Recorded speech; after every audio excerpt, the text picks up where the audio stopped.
FIFA র্যাঙ্কিংয়ে বিশ্বকে চমকে দিল বাংলাদেশ।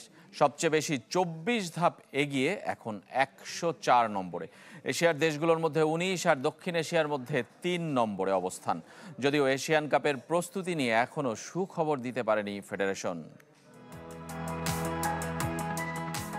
একই শিরোনামে নারী বিশ্ব চ্যাম্পিয়ন স্পেনের সাথে বাংলাদেশের নাম, তাও ফিফার ওয়েবসাইটে। কারণটা নারীদের ফিফা র্যাঙ্কিং। ইংল্যান্ডের কাছে ইউরো হারানো সত্ত্বেও 1 বছর পর শীর্ষস্থান পুনরুদ্ধার করেছে লা রোহা ফিউরি। আর লাল সবুজের মেয়েরা 196 দেশের মধ্যে এগিয়েছে সবচেয়ে বেশি 24 ধাপ, যোগ করেছে 80.51 পয়েন্ট, উঠে এসেছে নিজেদের সেরা 104 নম্বরে। স্পেনের সাথে যদি পাশাপাশি রাখি তখন তো অনেক বেশি আনন্দের এবং গর্বের।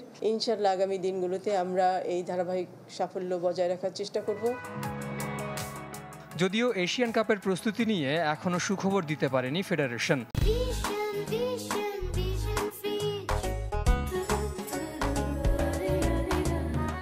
দক্ষিণ কোরিয়ার পর প্রস্তুতি ম্যাচ খেলার প্রস্তাব ফিরিয়ে দিয়েছে জাপান।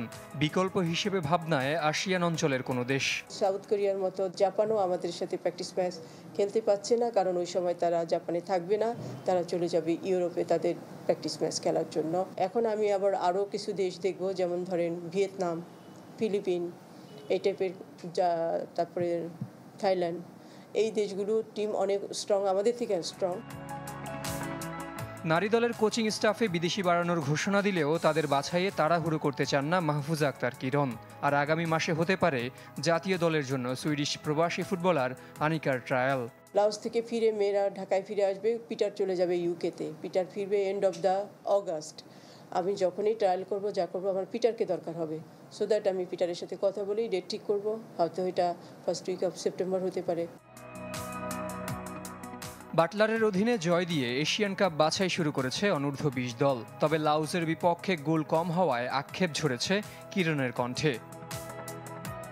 জহির সাগর, চ্যানেল 24, ঢাকা।